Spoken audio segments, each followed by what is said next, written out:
Pranam, Srila Prabhupada ki jai, Guru Maharaj ki jai. Thank you so much, Prabhuji, for joining and giving your association. Hare Krishna. Hare Krishna, Mataji. This is Anil and Maya from Austin, Texas. Please accept our humble obeisances. All glories to Srila Gurudev, all glories to Srila Prabhupada, all glories to all the assembled devotees. Hare Krishna. Hare Krishna, Anil Prabhuji and Maya Mataji. Dandavat Pranam, Srila Prabhupada ki jai, Guru Maharaj ki jai. Thank you so much, Mataji and Prabhuji, for joining and giving your association. Hare Krishna.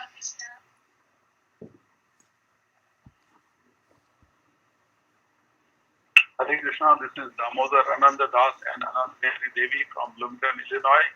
Srila Prabhupada ki jai, Guru Maharaj ki jai. Hare Krishna.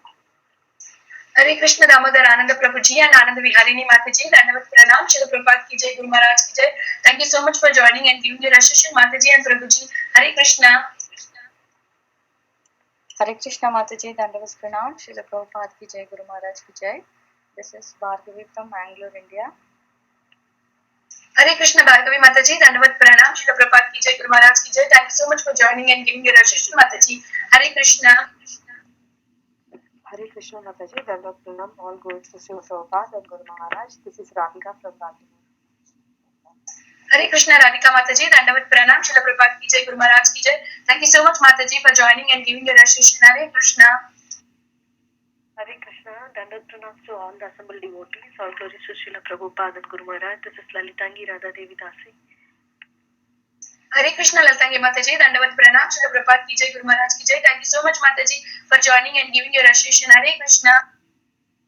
Hare Krishna Mataji, this is Ramdas from New Jersey. Dandavat Pranam. All glories to Guru Maharaj and all glories to Srila Prabhupada. Hare Krishna, Ram Prabhuji, Dandavat Pranam, Srila Prabhupada ki jai, Guru Maharaj ki jai. Thank you so much for joining and giving your association, Prabhuji. Hare Krishna. Hare Krishna Mataji, all glories to Srila Prabhupada and Guru Maharaj. My humble obeisance is to you and all the devotees.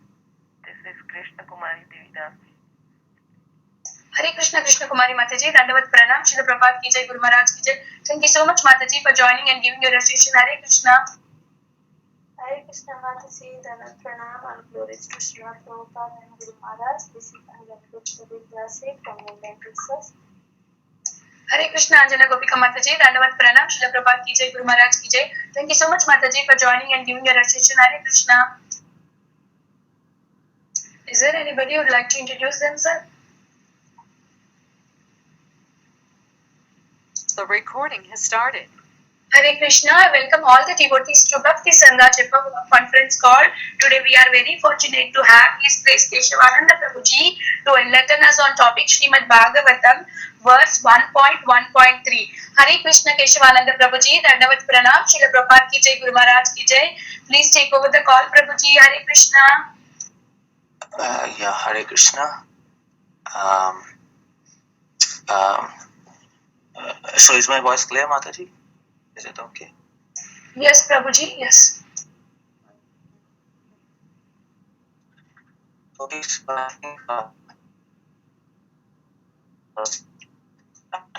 Now it is breaking, Prabhuji.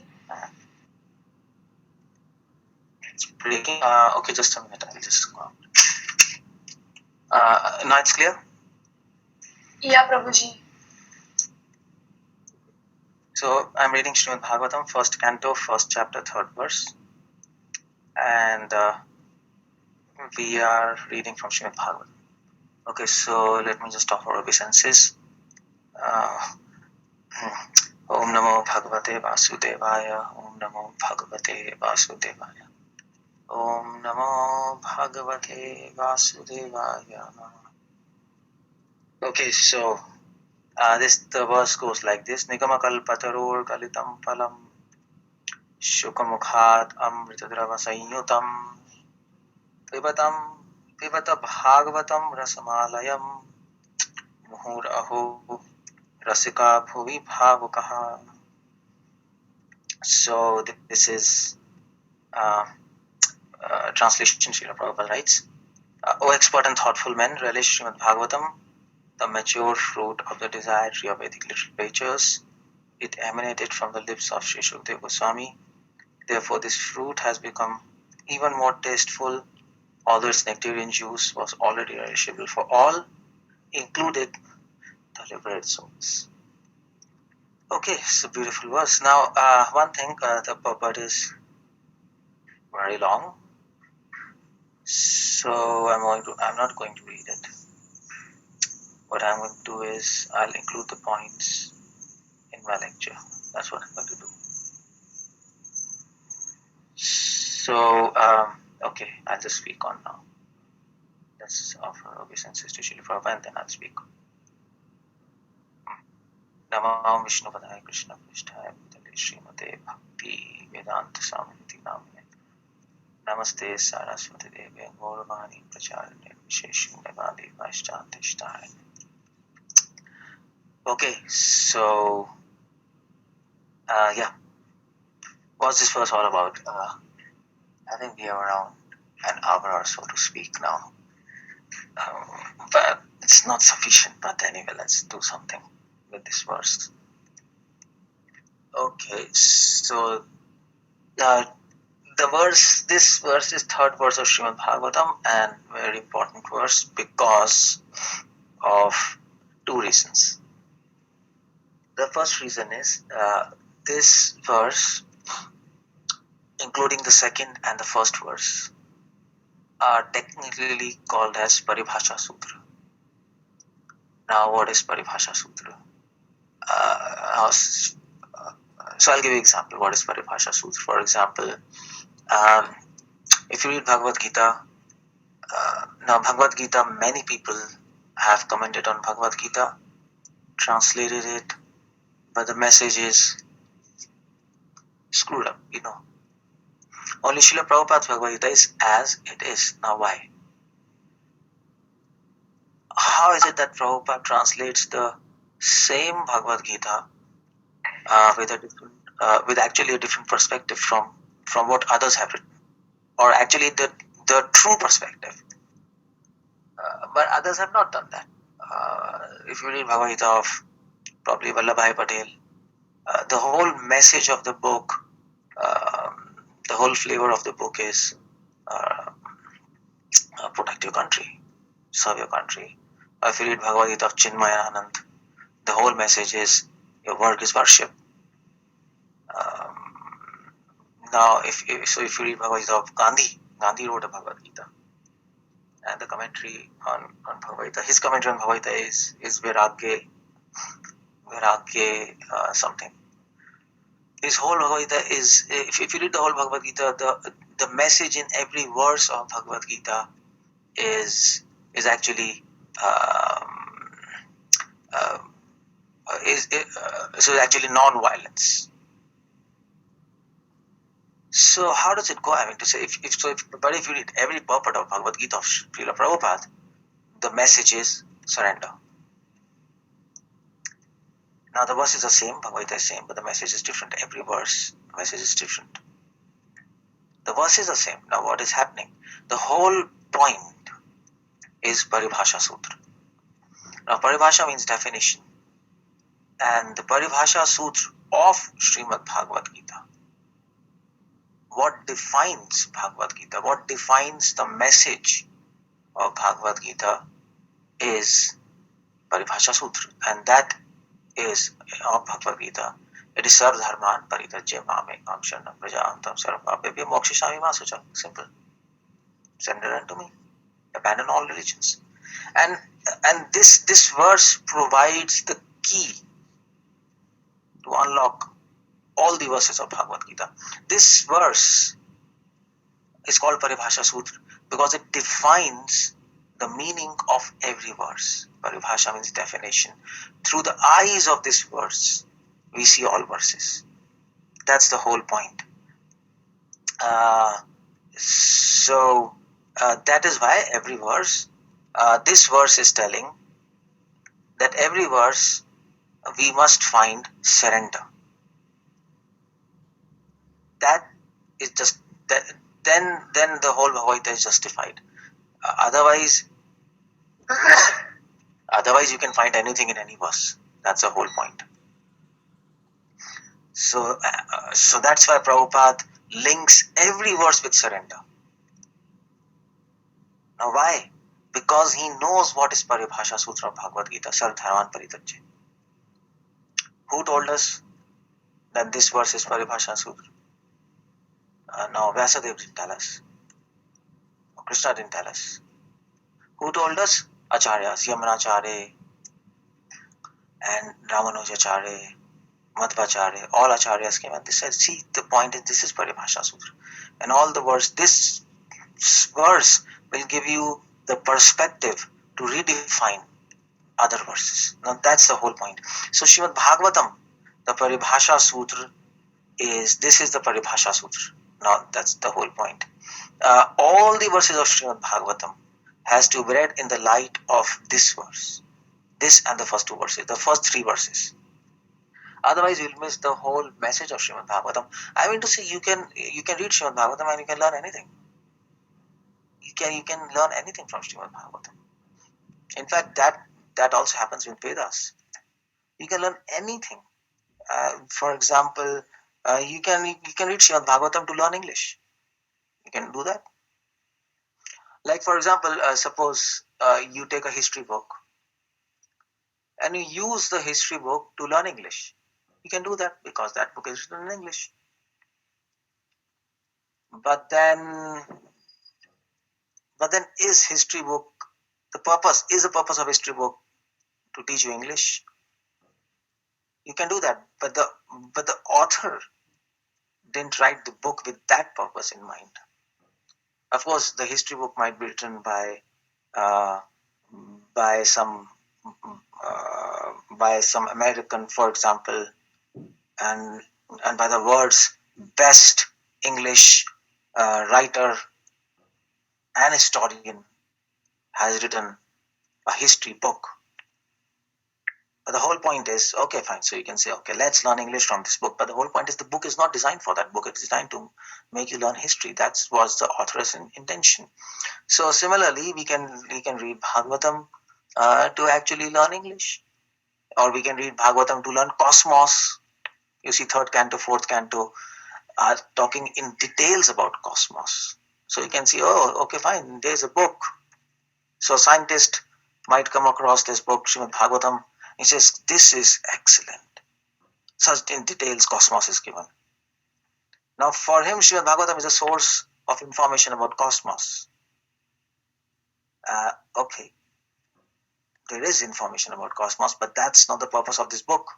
The purpose of this book is to tell you, not to tell you about cosmos, but to tell you who made this cosmos.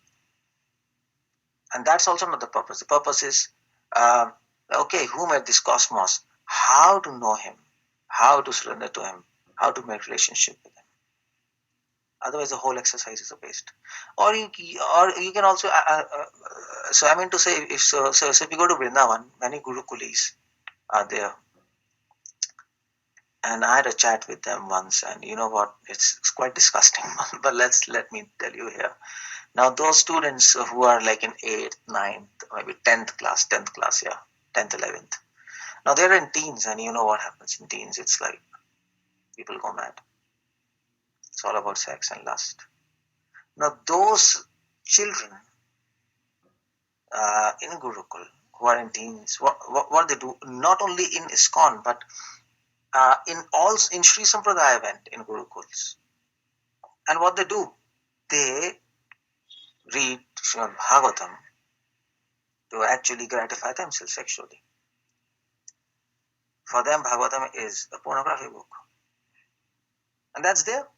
Purvashi, Ayati, Tilottama, everywhere. I mean to say, if you read Mahabharata, you can find innumerable instances of sexual assault, rapes, of seduction, of actually description of the limbs of a female, detailed description. So you can read that to actually, like a erotic novel, you can do that. And people are doing.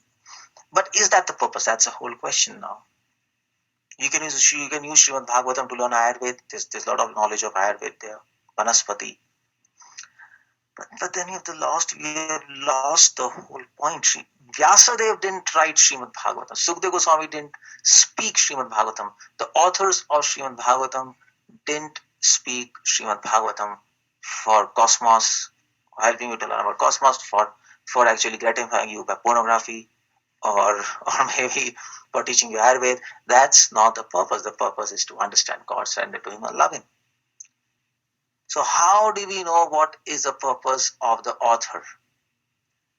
What is the intention of the author? That's the whole question. The author is not there, no longer with us. Neither Vyasdev, neither Sukadeva Goswami, nobody is there. What to do now? So, the author, what he does, he writes a Paribhasha Sutra.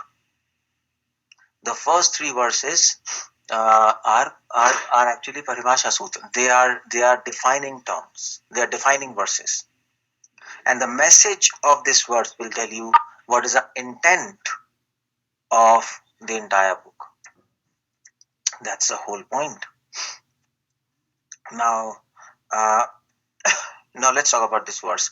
First, second, and third verse are Paribhasha Sutra. Now, okay, fine. I was telling that's so that's one reason why this verse is important. And the second reason why this verse is important is because this verse is talking about the Krishna. Somebody has muted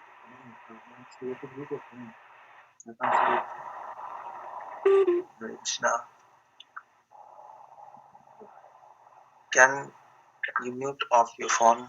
Yeah, thank you. So the whole point is the second point why this verse is important is because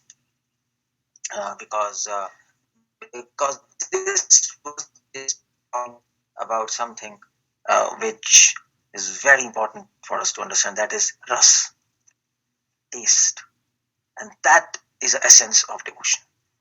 Taste. It is setting the goal of devotional life. Now, I'll talk about this in a few moments, but the whole point is that's why this verse is very, very important. Okay, so what this verse is all about? Let's just go into this verse. Nigama Kalpataru. Now, Srila Prabhupada writes, Nigama means Vedic literatures. Now, Vedas are called as Nigam and also Agam. So Nigam means Gam in Sanskrit means to go, which comes from Gach Dhatu, Gach to go. And Nigam means to actually Nishesh Gamanam, from where the knowledge goes to the entire world. That's the whole point. Nigama. It goes everywhere. Ni means everywhere. Everywhere to all people, in all ages. That is where Vedas are called Nigama, because Vedas are the source of knowledge, and of course Prabhupada writes in this Bhagavad. So if you write, so Vedas deal with mundane necessities as well as spiritual realizations, regulated principles of knowledge covering social, political, religious, economic, military, medicinal, chemical, physical, metaphysical subject matters, and all that may be necessary to keep body and soul together. That is Vedas.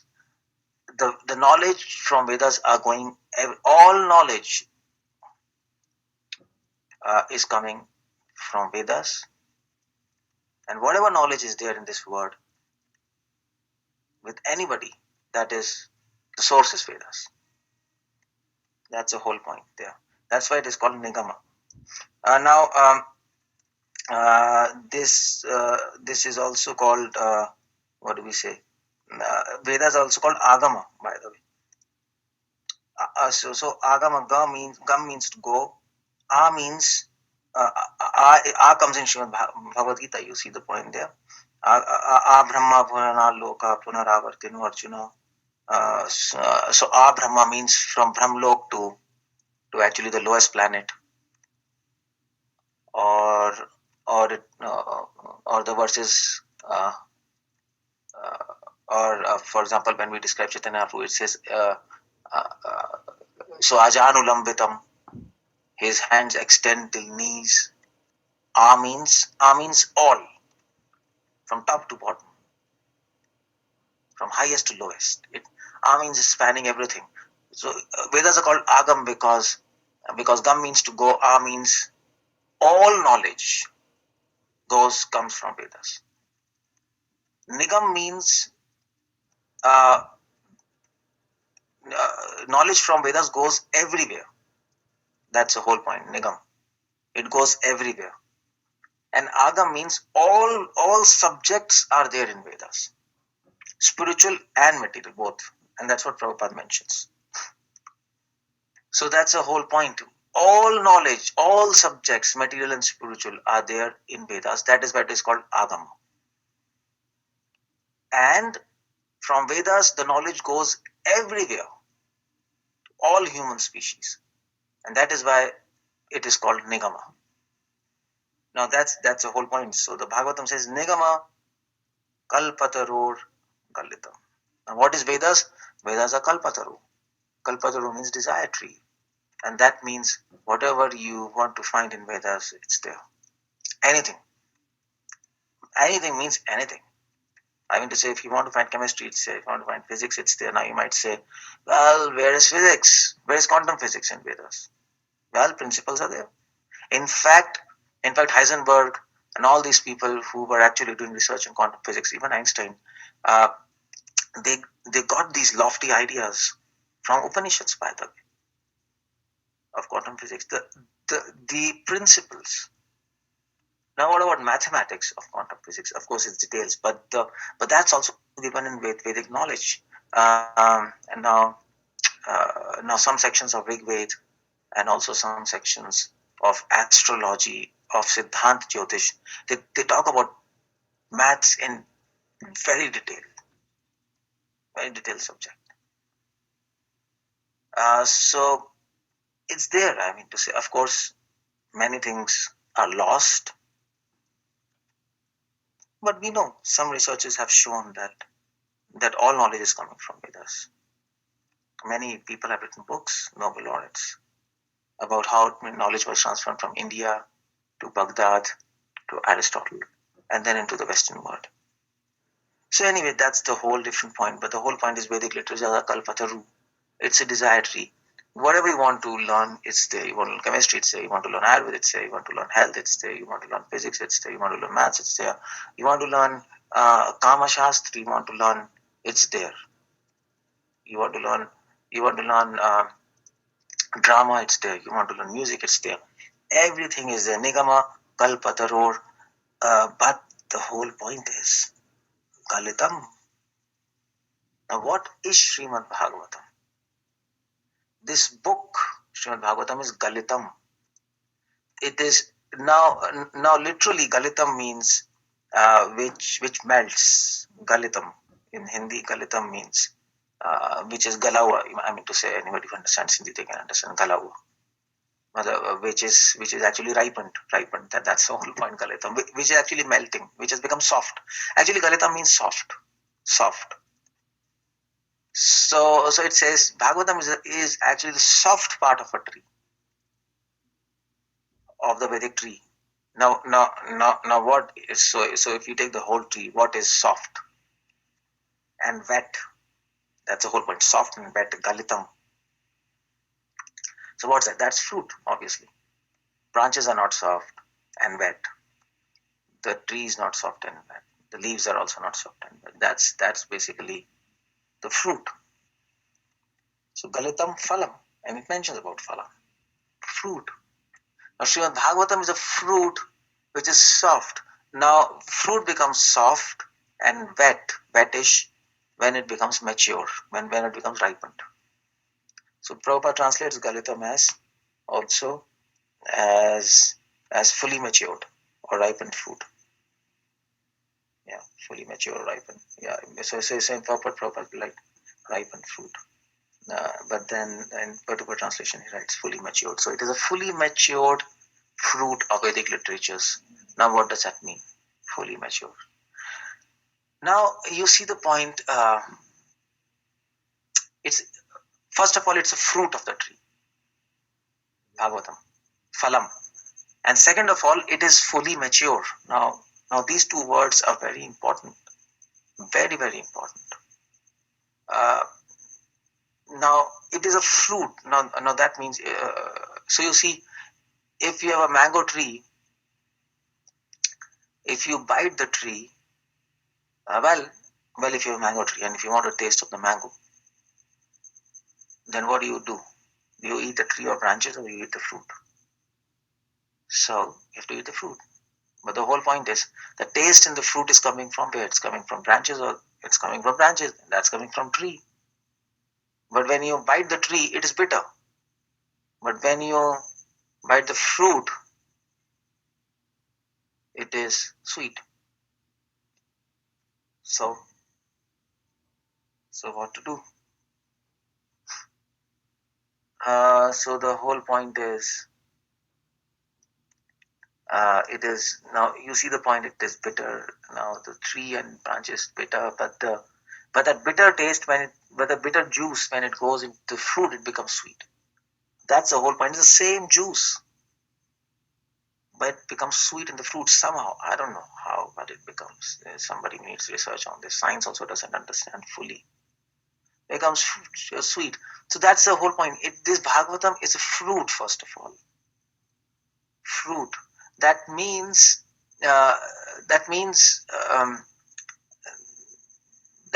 if you read whole Vedas, so if you do this exercise, if you read all Vedas, if you read all Puranas, if you read all literatures, now what is the essence? That's the whole point.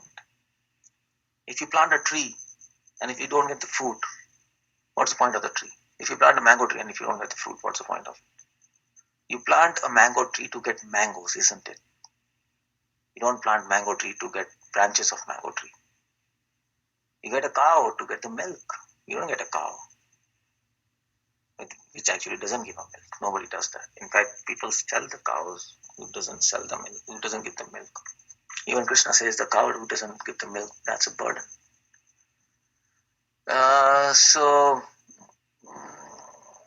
Yeah, of course, in one sense it's a burden, but the whole point is cow is a mother, but in one sense it's a burden.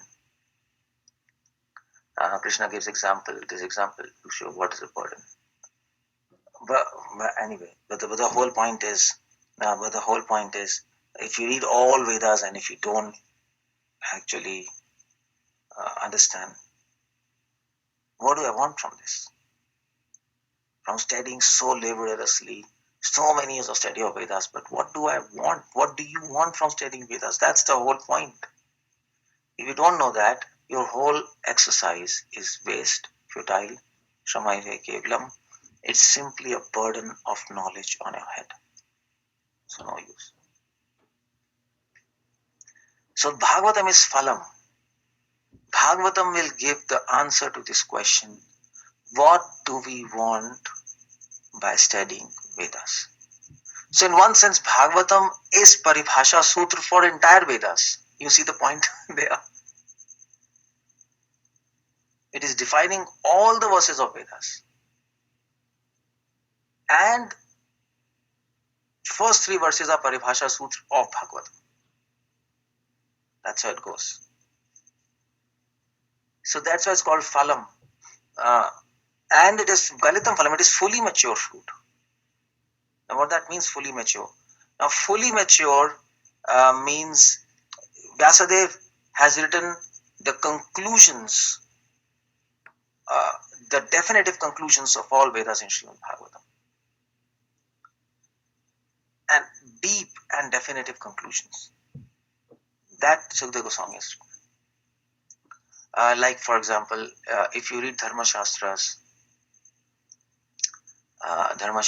will talk about truth and humbleness, tolerance, non-violence. Srimad Bhagavatam also defines these terms, but in a very, very different way. Very, very different way. Now all the Dharma Shastras define, okay, for example, they define truth as speaking as it is. Srimad Bhagavatam doesn't see that. Srimad Bhagavatam defines truth as God, Satyam Brahma. Now that's a very mature conclusion, because if you say truth is speaking as it is, okay, in one sense it is. But at the same time, that you might have spoken as it is in a particular situation, but in the eternal time, it's not as it is. Because you might speak something at some time, at that time it might be okay, but then if you look in eternal time in the future, that statement of yours might become wrong. Different circumstances. So the truth is that it doesn't change in any of the circumstances. And that are statements of God. That are statements of God.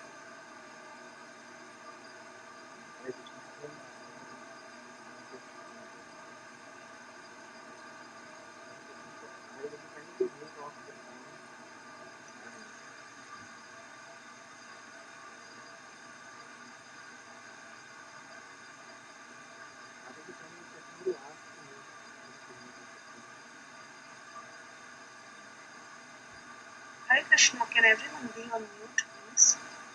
Yeah, okay. So now, so that's the whole point there. Bhagavatam defines, okay, truth is that which doesn't change, and what is that? Statement which do not change with circumstances. That is absolute truth. That is God. God's statements do not change in any of the circumstances. That is why Bhagavatam says, truth is God and His statements. That's very nice. So Bhagavatam defines heroism.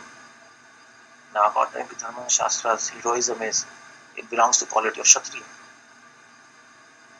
Defeating, showing utsaha, showing enthusiasm in the battle, or showing your power in the kingdom. But Srimad Bhagavatam defines real victory. What is heroism? What is Shauryam? Victory. Heroism is conquering your mind.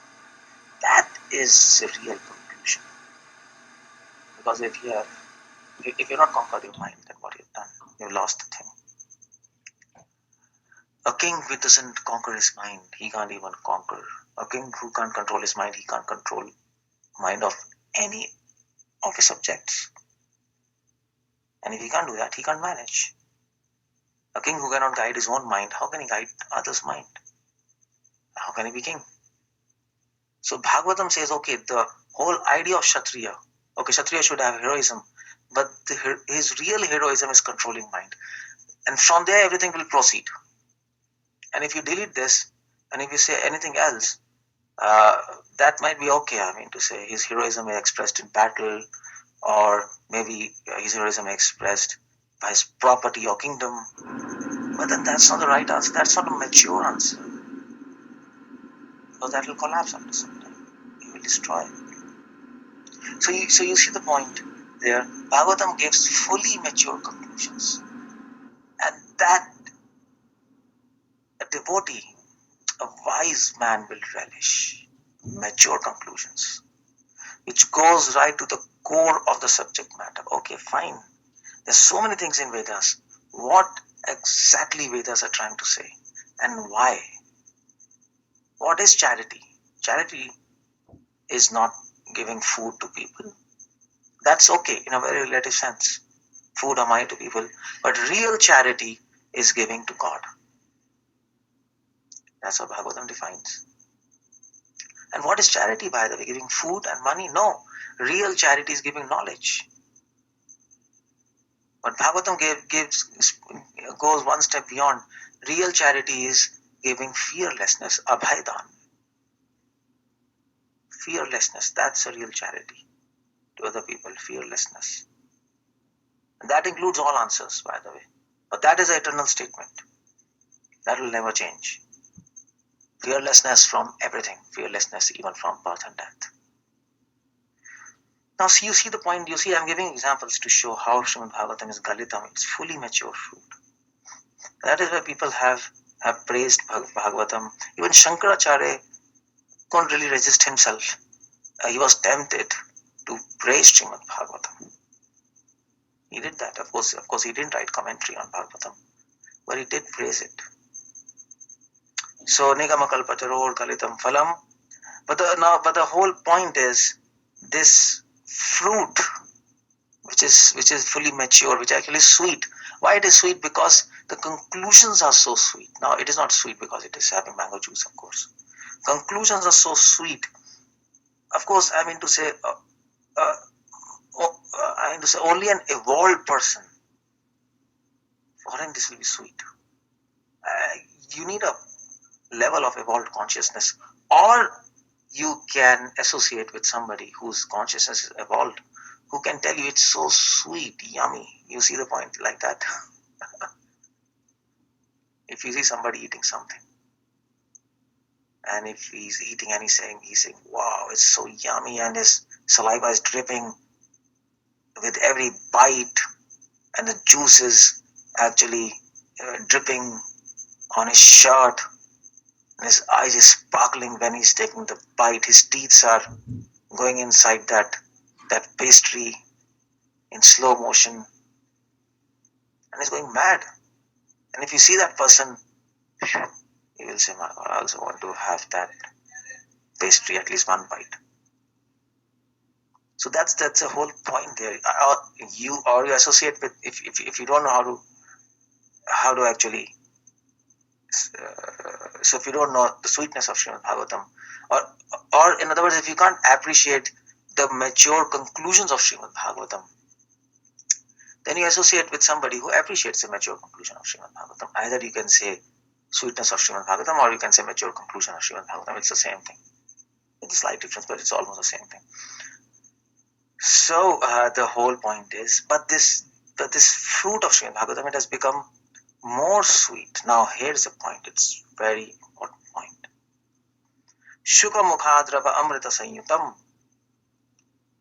It has become more sweet when it is coming out of the mouth of Sri Shukadeva Goswami.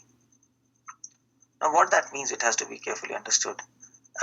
Now, is Shukadeva Goswami giving some different conclusions from Vyasadeva? I mean to say, when Shukadeva Goswami is speaking, Vyasadeva is sitting, his own guru. There is no one, and it has never happened in history, that guru is sitting and disciple is speaking and he is hearing. I mean to say, officially, it's not in a drama, in a jest, or to train Shukadeva Goswami. It was a serious business, and they really came in, and they were like thousands of people there, yogis, jnanis, and Vyasadeva came and they were sitting down, and they were expressing the fact, well, we have really come to hear him, his own guru, his own teacher. Now Devarshi Narad, he was there. Many rishis are there. Narad Muni is guru of Vyasadeva. Guru is there, Guru's guru is there. And they're hearing Bhagavatam and they're appreciating him. And they're getting surprised from hearing Shukadeva Goswami. Now what do you want to conclude? I mean to say, Shukadeva Goswami is giving some other conclusions. If he gives some other conclusions from Vyasadeva and Narad Muni, then he's deviated, mind you. Then what does it mean? That this has become more sweet. Vyasadeva has already given fully mature conclusions. Is Shukadeva Goswami giving fully mature conclusions? But if you say he is giving fully mature conclusions, then what does that mean? What do you mean by fully mature? Is he speaking new points? If he's speaking a new point, then you have to be really careful. Then that might be deviation. And if he's not speaking a new point, then why are you saying that the Bhagavatam is becoming more sweet? What's happening? But it says Shukha Mukhadam Ritadrava Sanyutam. This is coming from the lips of Sri Shukadeva Goswami, Srimad Bhagavatam. And we know when it's coming from Shukadeva Goswami, Narada Muni and Vyasadeva are hearing. And why they're hearing? Because there's something more in Shukadeva Goswami's talk than what they taught him. That's why they'll hear. But then the question is, what is more? Is his knowledge more? But that's not a good point, because Because Vyasadeva is, he's incarnation of Godhead. He's a avatar of Jnana. Or his points are more, but then if you say points are more, then that's a deviation. You can't add any point. Especially if it is a fully mature conclusion. If conclusions are given, you can't go an inch, a millimeter from here to there. You can't do that. So then what he's doing? What he's adding extra, that Vyasadeva and Narad Muni are coming and hearing. Now, that's the whole point. Now, that's the answer. Rasam alayam. That's the answer there. That's the answer. Rasam alayam. Now, rasam alayam. So, ras, that is there in his talk. Now, one point is, philosophy has to be the same. But ras has no end, to say. Now, here ras means his style of speaking is very different. His presentation, that's the whole point. Actually, Prabhupada brings this point of presentation in one of his letters. Prabhupada says presentation matters a lot. In fact, if you read statistics, in any lecture, only 33% is content. Rest 67%, that is presentation. To say the impact on the audience. That's the whole point. The presentation is not to impress people. The presentation is to carry the content into people's head. The presentation is not right, your content will not go across. So good speakers, they focus on presentation than on content. But poor speakers, and of course new speakers, they're always in content. To say, if you want to give lecture, then the first things you open folio and find out points and this and that. You are focusing on content, but mature speaker is focusing on the presentation. Points can be less, but the presentation should be good, so that at least after the lecture, you can understand few points rather than getting so many points and then not understanding anything. Or even if their points are more, but the presentation should be such that it should be very logical, a train of thought should be there, and then people can grasp what you're saying. So that his presentation is very different from Vyasadeva and Narad Muni, and that's why they were coming. And presentation makes all the difference. Because of his presentation, there is more. It has become more charming and interesting. He's presenting the same philosophy and same facts what Vyasadeva has given, fully mature conclusions, in a very, let's say, poetic, and in a very rasic sense. That's the whole point. The whole word is used as rasikaha, muraho rasikaha, rasik, in a manner which is very appealing to the heart. And Prabhupada used his statement in Srimad Bhagavatham, one of the purports. It appeals to the heart of everybody. Now you see, Vyasadeva taught Srimad Bhagavatam to Sukadeva Goswami and maybe a few other disciples. Narad Muni taught it to Vyasadeva. Sukadeva Goswami is teaching to thousands of rishis, and not only devotees, by the way, not only a pure devotee, but there are jnanis, there are yogis, there are karmapandis, and it is up, and he is guru, and it's appealing to everybody. That's a perfect speaker. So or in another sense, his realizations. So that's one meaning. What is extra in Sukadeva Goswami that Vyasadeva and Narad Muni are listening. Extra is his presentation style, and that comes from the word rasam, that understanding. But then there's one more meaning of rasam. It's not just presentation. There has to be something else also. His depth in accessing the sweetness, the rasa, the sweetness of the relationship of God and his devotees, the sweetness of the mood of God, of Krishna, and the sweetness of the surrender, of the mood of a devotee, that he's actually more expert in accessing that. Now mind you, rasa has no end. It has no end. Philosophy might have an end after some time. Because after some time, words, things go beyond words. Achintya khalu bhava. And there's an end there. You can't express more in words. But rasa has no end. You can keep on tasting and tasting and tasting and tasting, and you can go deeper and deeper, deeper, or you can fly higher and higher and higher. There is no end. And that's why Uddhava has equal understanding of philosophy as gopis or Pandavas, but they are at very different levels when it comes to relishing the taste. Gopis are the topmost, Uddhava is lesser than them. Pandavas are much lesser. So that's called Ras Vichar and Tattva Vichar. So in Tattva Vichar, Tattva means philosophy. Tattva Vichar, Vichar means thinking. If you think from a philosophical perspective, Sukadeva Goswami is same as Vyasadev and Narad Muni. There's no difference. He's presenting the same facts. But if you think about Rasa Vichar, Rasa means tasting the mood of God and devotees and devotion. That he's more expert. He can dive more because we know he's actually parrot of Srimati Radharani. Now that's the whole point there. That's the hidden secret there. So that's why it says rasam. That's the word rasam used. That is why people, that's additional thing he has. And in fact, I mean to say, how do we testify this fact that he can actually dive deeper in rasa than Vyasadeva and Narad? How do we testify that? Is there any evidence? Yes, there is evidence. Shiva gives evidence, and there is a well verse. Shiva says to Parvati, Aham Veti, Shuka Veti, Vyasa Veti, Na Veti. I know Bhagavatam. Sukadeva Goswami knows Bhagavatam. Vyasadev Veti Na Veti. Vyasadev knows or not knows, I don't know. No, what does that mean? Now, if you say Vyasadev doesn't understand what he has written, then he's mad. And that's offense.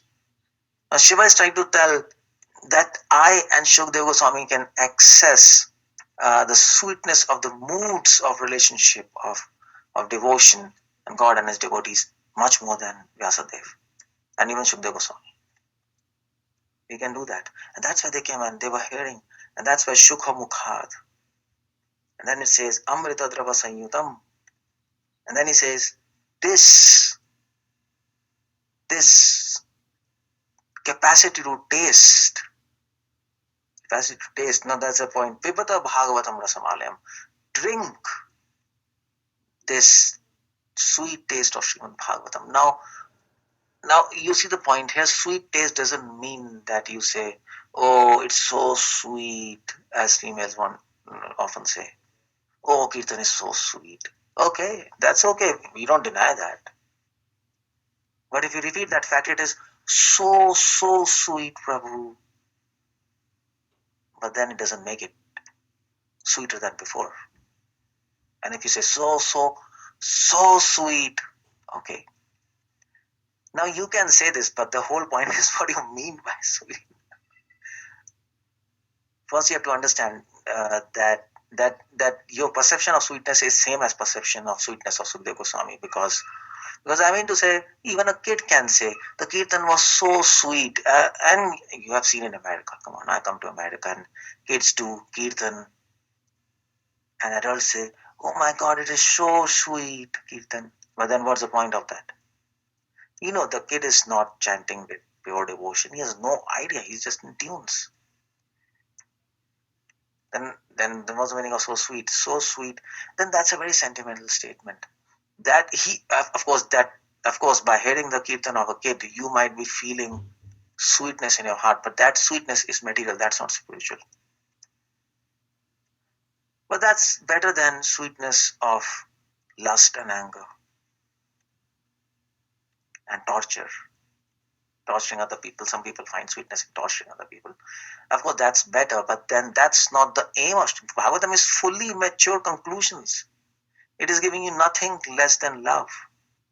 Anything less than love is cheating. Projita Kaite Votra, previous verse says. So what do we mean by so sweet? Pibatam Bhagavatam, drink the sweetness. Now that means drink the sweetness is, now try to appreciate mood of Lord Krishna.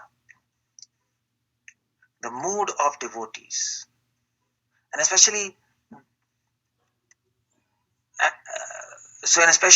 when the mood of God and the mood of devotees come face to face, when they have a symbiotic relationship with each other, when they intermingle with each other, or when they come in conflict with each other, then what happens?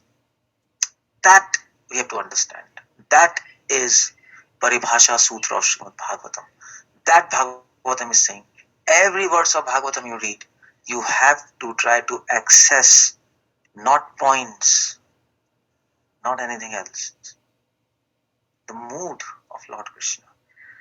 The sentiments of God towards his devotees, the sentiments of devotees towards God, and the interaction between them. That is what Bhagavatam has come to give us. Bhagavatam has not come to give us anything else. Anything else, if it is there, that should help us appreciate this. Otherwise, you have lost the purpose. Otherwise, you're reading Bhagavad Gita and you're saying work is worship. That is why this verse is so important. This verse keeps us on the track. On the track. So you're reading verse. I mean to say, you have seen many lectures in ISKCON also. Many people give many lectures. They are reading verse and they are reading purport. First of all, sometimes there is nothing in the purport and they are speaking something else. Purport says something else and they have their own story. 80% of chances are like this lectures have. At least in Vrindavan I have seen. And then even if they speak on purport, somebody will take one word and then he will just blow it up and something else is going on. Prabhupada is commenting about electricity, and then in the purport you have to save electricity, and okay, Prithvi Maharaj kingdom is so nice that everybody is happy, the grains were growing so nicely. Okay, so that person reads the purport and then he talks about grains in his whole class. What about food and economic and shortage and this? Come on, that's not the purpose. You can talk about that 5 minutes, but that's not the whole lecture. And you all are devotees now on the conference, and you know that's happening. Probably you might have done sometimes yourself. We have to stick to Paribhasha Sutra. We have to stick to the author's intention. Otherwise, Bhagavatam is not going to help us. We will end up learning something else. We end up learning English from history book. So, Pivatam Bhagavatam Rasamalayam. Now, the whole point is people can read this word rasam, but the whole point is the whole understanding of rasam is very different. Now, that is another problem. Now here rasam, that's the whole point. Rasamalayam, drink this sweetness. That's why I'm emphasizing this sweetness is the sweetness of the sentiments of Krishna for his devotees and the sentiments of devotees for Krishna. And by the way, that is called as love. If you don't know what is love, that's the whole point. Love is all about sentiments of God and his devotees, isn't it? In a very plain and simple sense. If you understand that love between God and his devotees, then if you start appreciating that, then you will get a desire also to attain that kind of love. So that Bhagavatam says, drink it. Bhagavatam says, I am presenting you, this book is presenting you nothing else except the sentiments of God for his devotees. The sentiments of devotees for God. And then their intermingling and their conflict.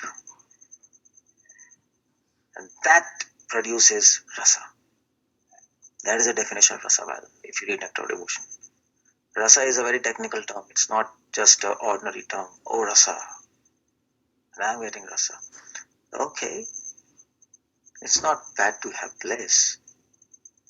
It's very nice. But Bhagavatam can give you true bliss. Why don't you take that? Why are you in shadow? It can give. Chaitanya Mahaprabhu, you can get it. But first, understand what you have to get. And then only you will access. Otherwise, how it will happen? So it's free. It's available. In this life, you can do it. But you have to know what to do, isn't it? And then you don't have to forget what to do. That's more important. And you have to get sidetracked. So I think, I mean to say, first 3 verses of Srimad Bhagavatam, read it daily so that we are on the track. We know what we are doing, what we are reading. It's very easy to go sidetrack. People preach, people become preachers. Devotees become preachers, and we have to become preachers. We are all preachers in one sense. But then they are speaking something else. The whole spirit of Srimad Bhagavatam is lost. That's the whole idea. This verse is giving you the spirit of Srimad Bhagavatam, and that we have to imbibe. Now, the whole idea, I mean to say, you see what's happening. People are not even speaking spiritual things. Now, things have gone weird. People are speaking something else. People are speaking something totally different. People are speaking how to become success, how to form good relationship with others. Now, what's happening? I mean to say, isn't it really frustrating if you read this verse, and if you read the depth of this verse, what we are here to give to this word and what we are giving? That's the whole point. And what we are here to give devotees. I mean to say, this message is so potent and so pure that it can make your life perfect. In this life, it is possible. And you simply lose a chance by speaking something crazy, something nonsense, something out of your mind, something totally unrelated. So what's the point of that, isn't it? So that's the whole point. Pibatam, Bhagavatam, Samalayam, drink. And then it says, Muraho. More means again and again, again and again, again and again. More means again and again. Now the whole point is,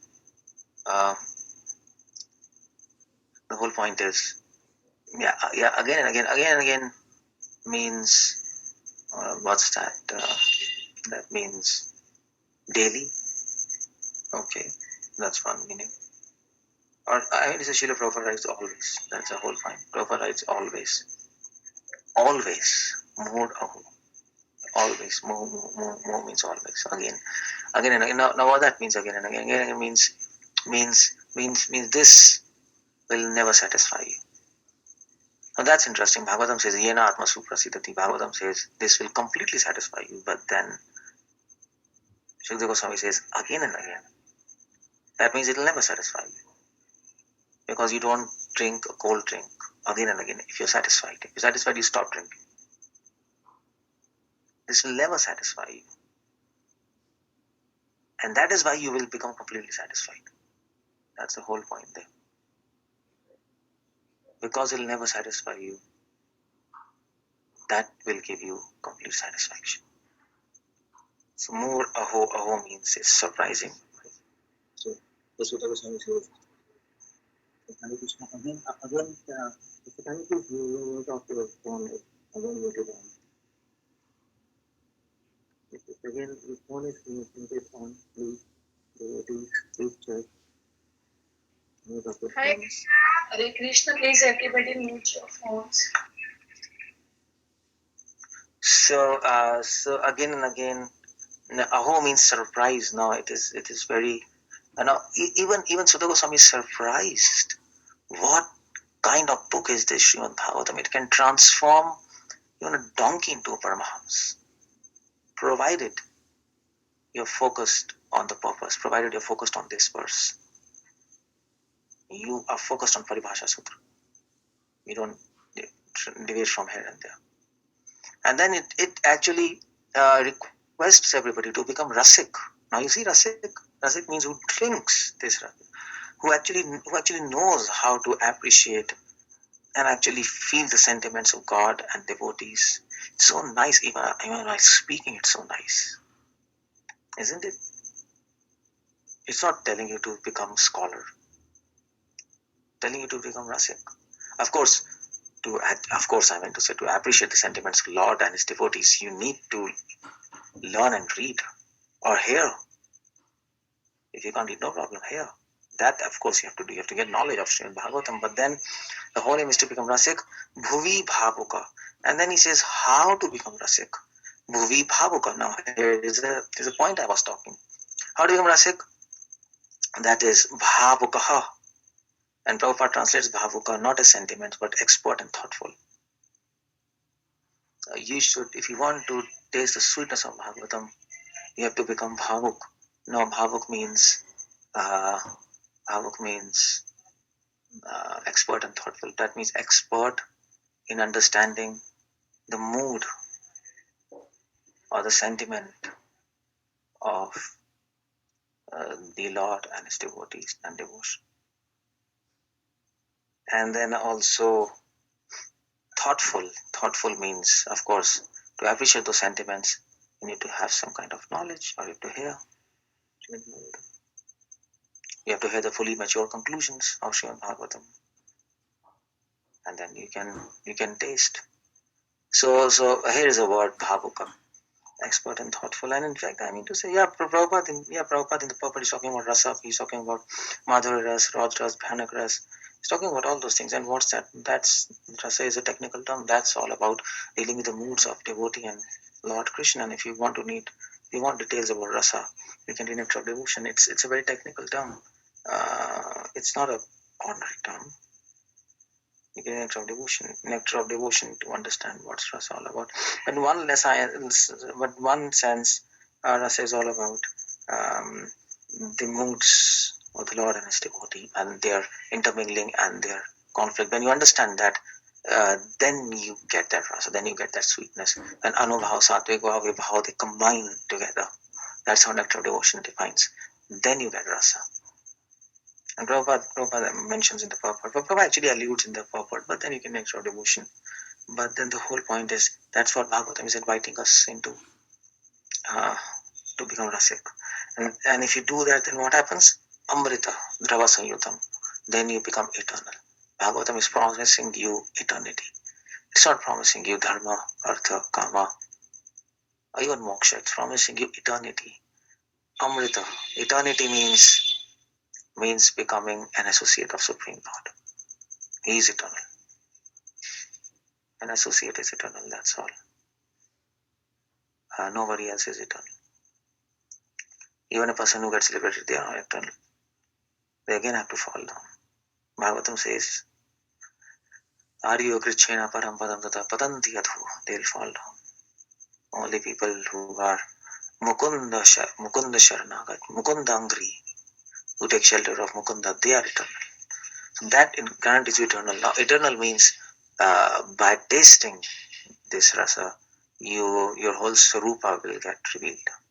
Most original spiritual form will get revealed and you will become eternal. That's how it goes. So nice. So that's what this verse is all about. Please read the purport again, and then you will. I think it's one of the most relishable verse of Srimad Bhagavatam, and it is a verse to make us understand how to relish. That is even more relishable. Okay, Hare Krishna, Srila Prabhupada ki jai. I'll stop here. Any question? Any comment? Hare Krishna, Prabhuji, Anand. Very, very nice class. Thank you so much. Very revealing. I have a couple of questions, and both these questions are regarding the Paribhasha Sutra. So why does Jiva Goswami then refer to Ete Chamsa Kala Purusha, and who refers to the first three verses as the Paribhasha Sutra? If you can comment on that. Okay, so that's a first question. Now, first three verses of Paribhasha Sutra, that's commented by Jiva Goswami again, Vishal Thakur, all of them, right? And this is Sambandha Vidya Prayojan, first three verses. And I mean to say, so the whole question of Etechas, Kalam, Pumsa, Krishnastu, Bhagavan Swam, that is also Paribhasha Sutra, but the whole point is that Paribhasha Sutra is defining, is used Paribhasha Sutra only to define the supremacy of Krishna. That is a limited Paribhasha Sutra. So there are different levels of Paribhasha Sutra. So this is Paribhasha Sutra for entire Bhagavatam. That is Paribhasha Sutra of a subset of Srimad Bhagavatam, which is dealing with who is supreme. That's all. Okay, I get that. Thank you. Thanks for that classification. That helps.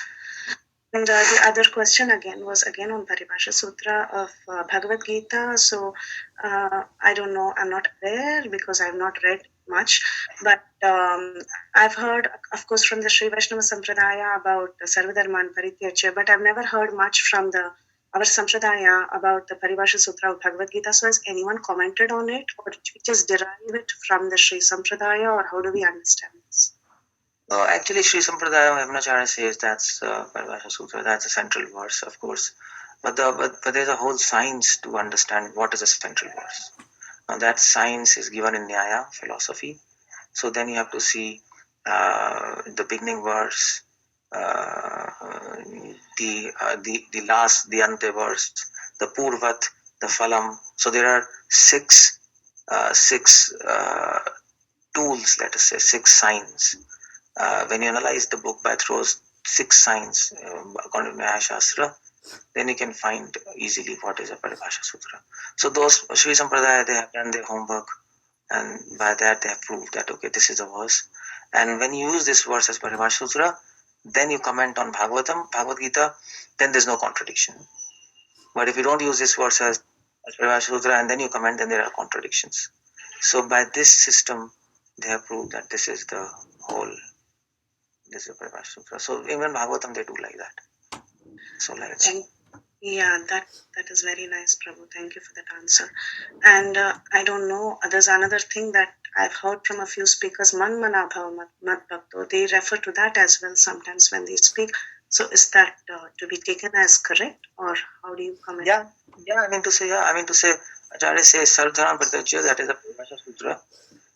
But then how to actually surrender and what to do, that is Manmana Bhakto.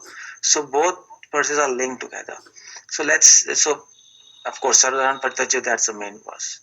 But then Manmana Bhakto defines it in much more detail. So you can say there are 2 verses, 2 Paribhasha Sutra of Bhagavad Gita, or you can say one and the other one is linked with it. So it's the method of saying, but like that. Thank you, Prabhu. That was very, very clear. Thank you for your remarks. Hare Krishna. Learn class as usual. Hare Krishna.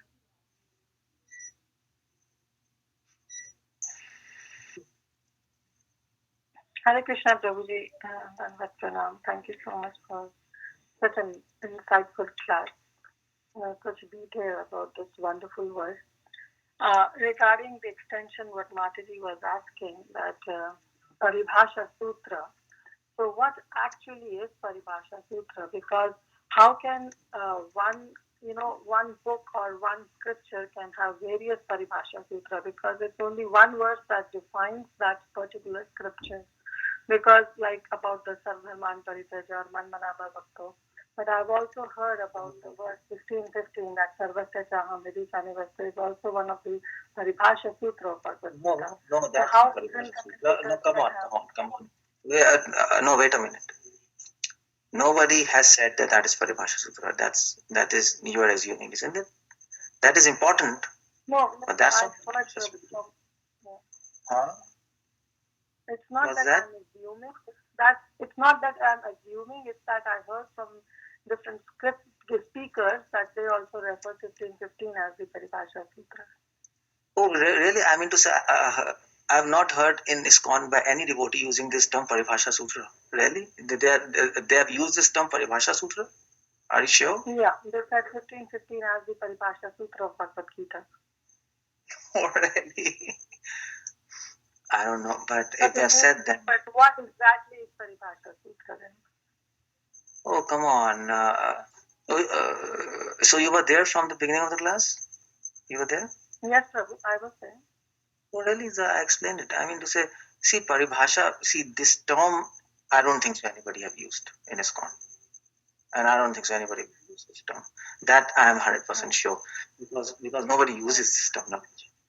No, because this terminology is coming from Pali, isn't it? So Paribhasha Sutra is not important verse. There are many important verses. Like you are right, 15:15.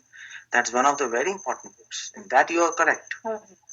But Paribhasha Sutra is a sutra through which I mean to say, so for example, Sarvadharan Paritajya is Paribhasha Sutra. Now Sarvadharan Paritajya says, surrender unto me. So in that verse,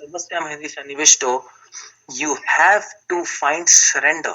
You have to extract surrender from that verse. Otherwise, that verse is useless. I mean to say, from that verse, you can extract many other things also, isn't it? So from that verse you can extract many other points. Like for that verse says Sarvasyam Hanidichanivishto Smritir Jnanavapanam. So super soul makes you remember and forget. So then you can also understand from that point that super soul has a mechanism to make you forget and remember, and you can go into the point. But that's not the point of that verse. The point is that verse is helping you to actually surrender to Supreme Lord. If that spirit is lost, that verse is useless. So you have to link that verse to surrender. So Paribhasha Sutra will tell you a point with which you have to link all the verses. You see the point? That is Paribhasha Sutra, defining.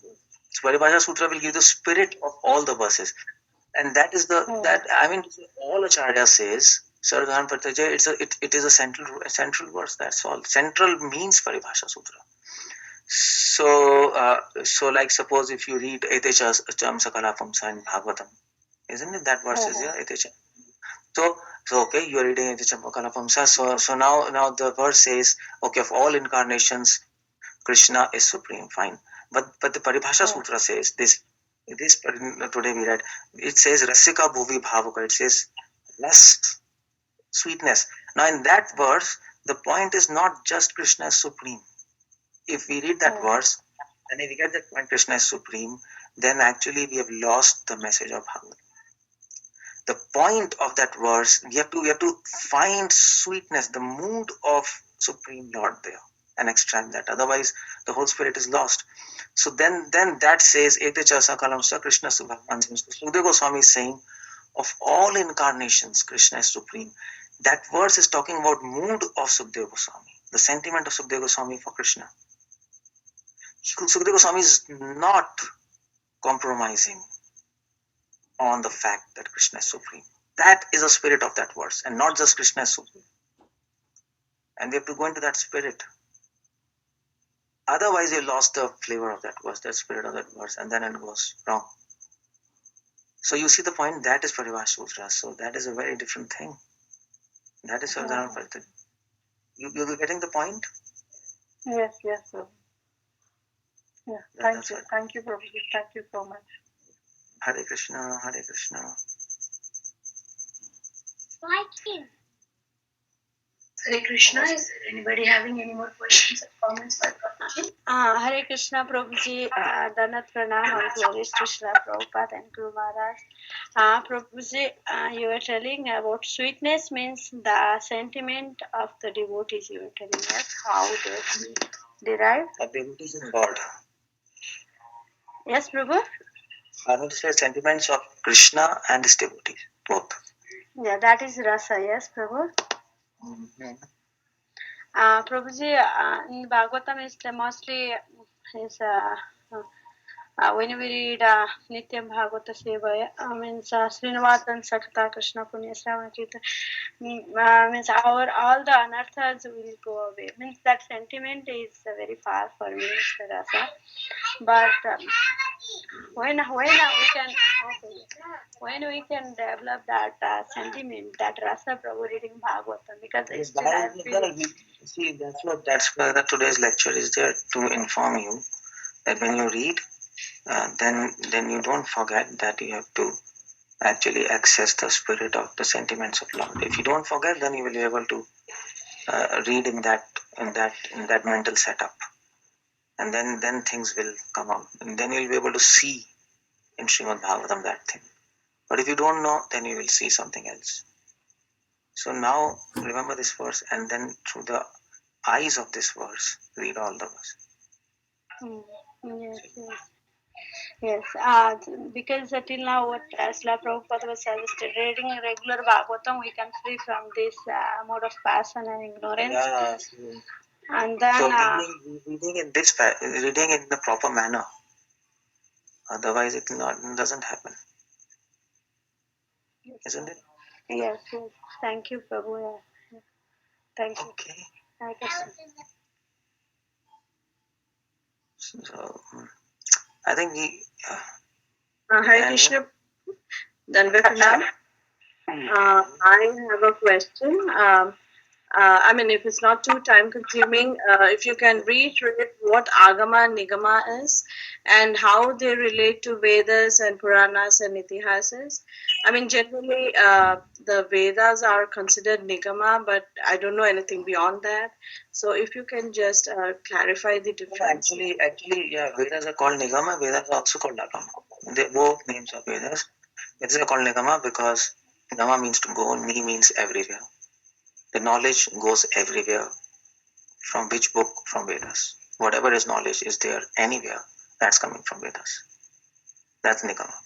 And Agama means, Gama means to go, A means all subjects. All subjects. Whatever knowledge is anywhere, that is coming from Vedas. That's why Vedas is called Nigama. But then that knowledge is containing the knowledge of all subjects, material and spiritual. That is why Vedas are called Agama. That's a very general sense. Now, if you go in technical details, then Vedas are called Nigama, but then Agama, generally Agama is referred to actually Agama Shastras are referred to this Panchratrik texts.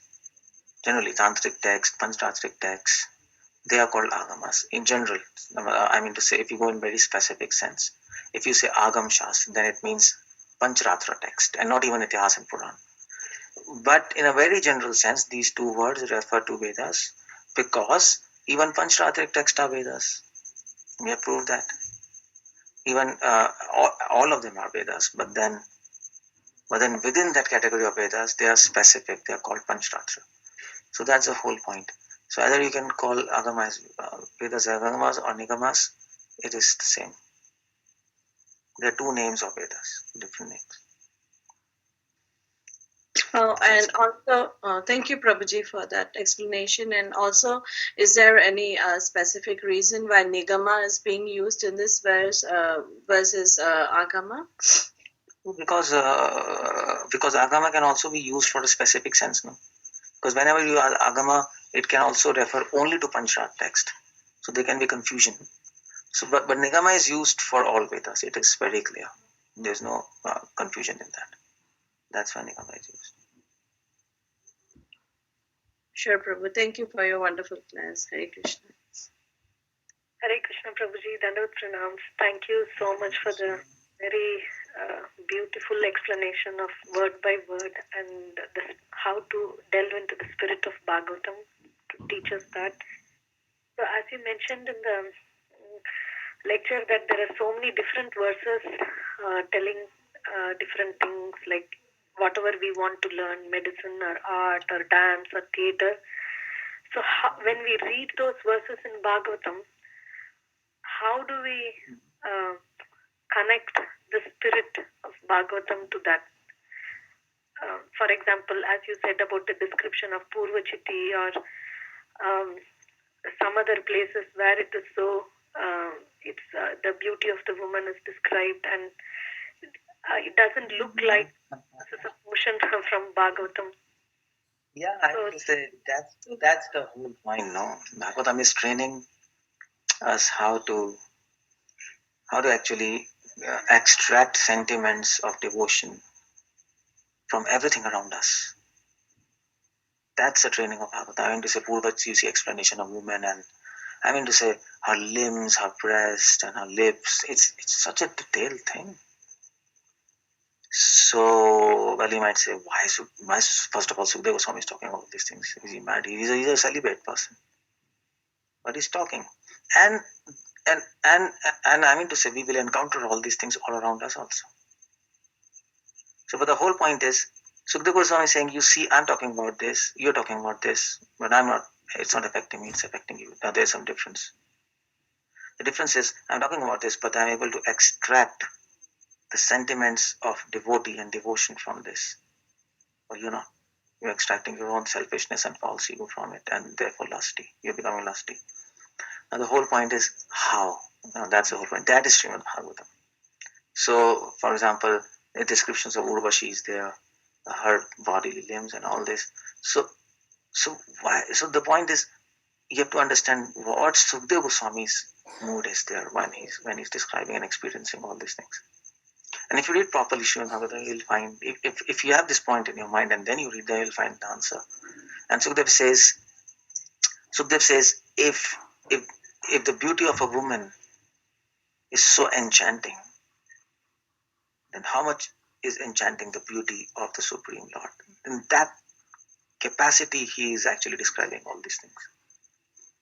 And the Lord's beauty is so enchanting that in front of that beauty, when you compare with that, this beauty is not even spitting.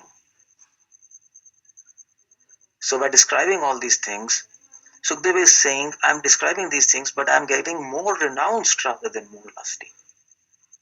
Because the beauty of a woman, it's providing a comparison between the beauty of Lord and the beauty of material world. I mean, there's a beauty of woman, that's the greatest thing. That's the greatest thing in this world, material world. So that's providing a comparison. And when you compare, then you can understand the gravity of the beauty of Supreme Lord. Otherwise, you can't. Without comparison, how can you understand the gravity? So you see the point. That's what Sukadeva Goswami's mood is. And if you can access that, and if you can understand that, expert and thoughtful, then you can start meditating like that. Because I mean to say, in this material world, you will encounter all these kind of things, even if you don't want. And there's all kind of adult things and all these things all around us, on net, on everywhere, in talks. But how do you do with that? So Sukadeva Goswami is training us to actually extract that sweetness, not just from spiritual world, but also from material world. Whatever sweetness in material world, that is a fraction of the Supreme Lord. But how to extract that, that's the whole point there. And Bhagavatam will train us. And that's why Sukadeva Goswami is talking about cosmos. He's not mad. And Parikshit is dying, and he's talking about cosmos, what's happening. I mean to say, if suppose we are dying, somebody comes and he says, Maharaj, we are dying, please tell. And Maharaj, and some Maharaj Kanai says, okay, now I will tell you what is actually nakshatra and what is actually planets, how they revolve. You say, come on, I'm dying. Isn't it?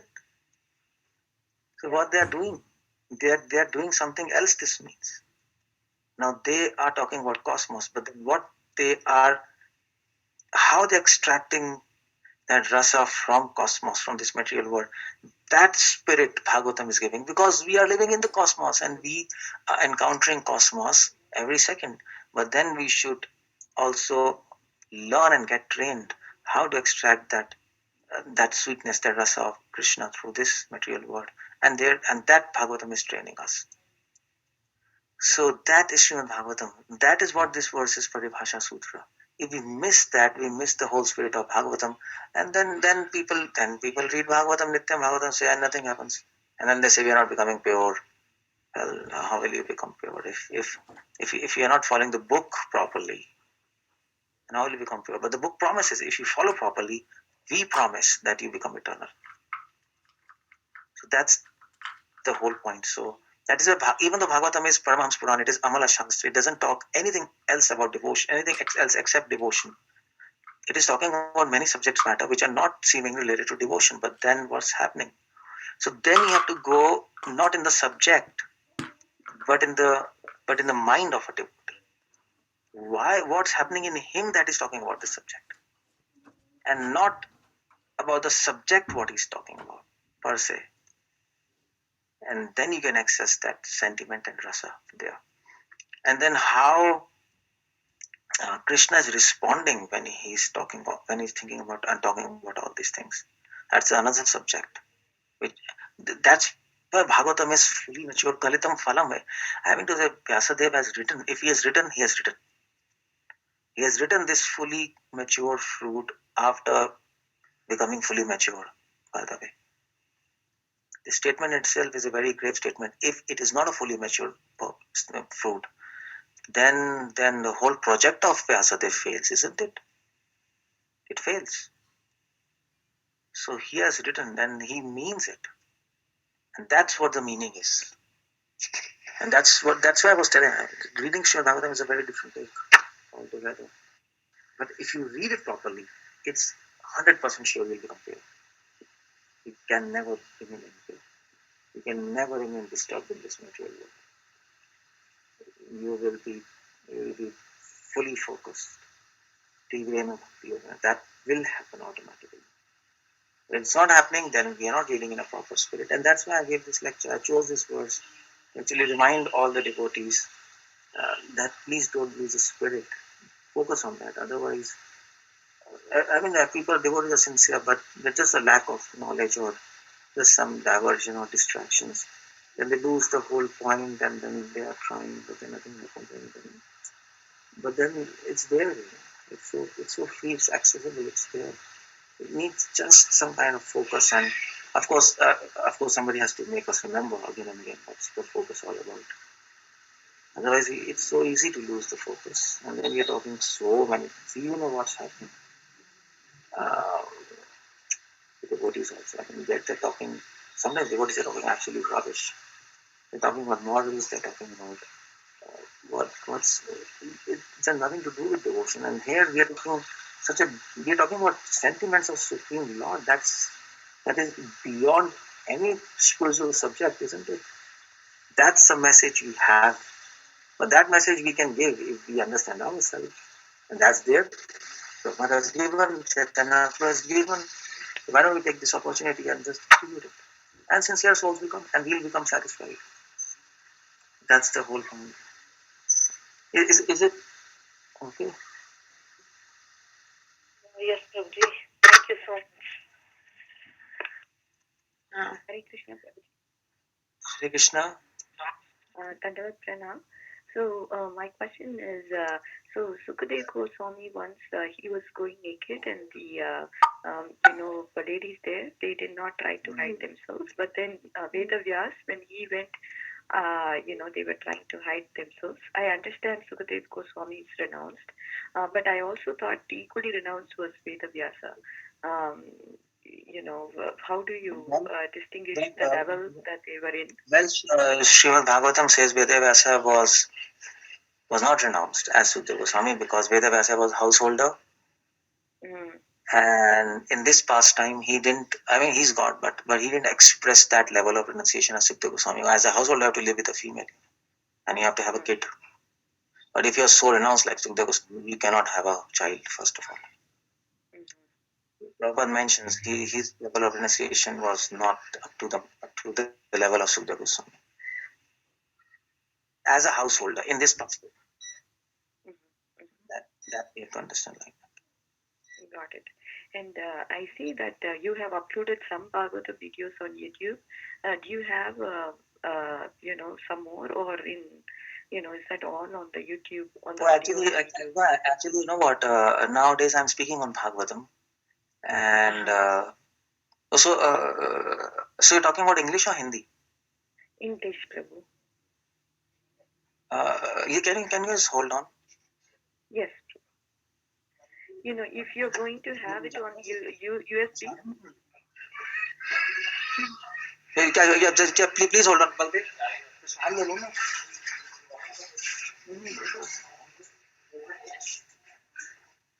Okay, yeah. So YouTube. I mean to say, you see the point. So you're talking about English or Hindi? You're talking about English lectures, no? English, yes, Prabhuji. Yeah, there are Bhagavatam lectures. I mean to say, you see, mostly I've spoken random lectures, but of course now I'm planning to speak. I'm planning to speak on Bhagavatam systematically, so that I'm trying to do that. And if you go on my site puredevotionalservice.com, it will start coming now. And I'm ready to purchase your USB also. If you could ship it to even India, I can collect it from someone there. So if that's going to help me get more videos. Wait, you're speaking from here? I'm from US. Hare Krishna? I'm from South Africa. You're speaking from US. Yeah. Okay, so I can ship it to. Okay, let's do one thing. I can ship it to somebody. You tell me, and then we can collect it. No problem. Wonderful, Prabhuji. I'll email you then. Yeah, you please email me. I hope you have my email, or you can go to my site and see my email. Yes, I do have your email, Prabhuji. Thank you so much. Yeah. Hare Krishna. Hare. Prabhuji, if you have 1 more minute, it's on the same lines, but then I suddenly remembered. I just wanted to clarify again with you. It's about, again, this, again, Jiva Goswami, he also talks about the Paribhasha Sutra should be in the beginning of the work. So then how did the Sarvadharman Parityaja verse qualify? No, it's not necessary the Paribhasha Sutra is in the beginning. It's not necessary. It can be in the middle, it can be end, it can be anything. But the whole science will decide which is Paribhasha Sutra. It's not necessary. It will be in the beginning. Yeah. Okay. Okay, then I think we'll end up here. Prabhuji, it's a small count. As you were telling the rasa we have to develop in this, I understood the Prabhu, the reading Srimad Bhagavatam. 1 second, Prabhu. The Srimad Bhagavatam understood I was thinking about Srivas Thakur, yes. And when he was hearing the Bhagavatam from Devaki Nandan, I forgot the past time actually. It means in that way, Prabhu, we can release the Bhagavatam. Yeah, good. Hare Krishna. Hello. Hare Krishna, Prabhuji. Prabhuji, your volume is little low. Yeah, I don't know. It's not mine. No, it's okay. I don't know. Maybe Prabhuji dropped the call, Madhuji. I don't No, know. he's speaking, Mataji. Yeah, I'm speaking, but I don't know what's happening. Hare Krishna. Hare Krishna, we can hear you, Prabhuji. Okay, so I don't know what's your question. I don't really understand. So that pastime is there? No, Prabhuji, I was telling, the release, while reading Srimad Bhagavatam, mostly we try to also teach the kids, and then we also read. Means the way we should release the Bhagavatam, you were telling. For kids? For kids you're talking about, hai na? Yes, Prabhu. Yes, and also we also. No, so as I told you how to read, every verse you read, so you try to focus on the sentiments of Krishna and devotees. That's what you have to access from that verse. And the devotion, that's all. For kids, if you read, that's a different take. For kids, you can do. For kids, if you're reading Srimad Bhagavatam, actually, that of course you have to convey them the spirit. But with that also you can convey the culture of Krishna and his devotees interact. That's what you can do. And of course the moral teachings. Hare Krishna? Yes, Prabhu, yes. Go on, Prabhu. Yeah, so for kids you can also, of course, for kids also you have to tell them the same things, but of course they're not able to appreciate that so much. So for kids you can also focus on morals. We can't understand now.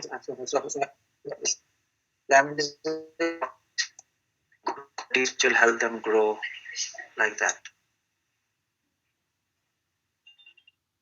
Yes, thank you.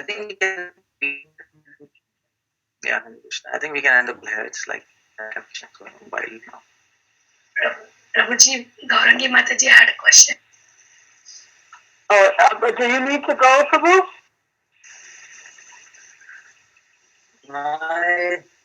I need to go, yeah. I am. Okay. Okay, Prabhuji. If there is any question.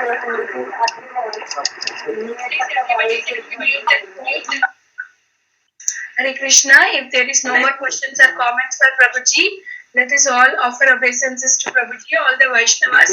Vacha kalpatarobhyasya kripa sindhubhya evacha. Vinaya Mataji, I think Gaurangi Mataji wanted to ask. Yeah, but Prabhuji said he didn't have time, right? I hear like that.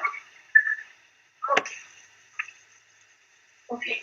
Once again, I wanted to offer obeisances to all Vaishnavas and Prabhuji. Vancha kalpatarobhyasya kripa sindhubhya evacha patitanam pavanebhyo Vaishnavebhyo namo namah. Ananta koti Vaishnav ki jai. नामाचार्य Srila Haridas Thakur की जय, श्रीला प्रभुपाद की जय, Guru Maharaj ki jai. Please praise Keshavananda Prabhuji ki jai. This session is no longer being recorded.